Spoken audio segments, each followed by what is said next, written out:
Alright, G-Boy, this is the single leg tuck.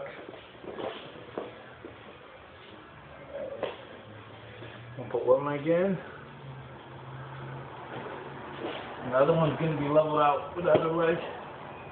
And you want to do 10, just like that. Okay. We'll switch. Turn this in. And make sure this leg is staying up. Stays right there, doesn't move nowhere. Doesn't crunch, stays right up.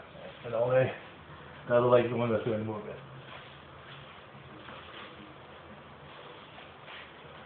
Like that. So I think that's it. Dan covered everything for this workout plan.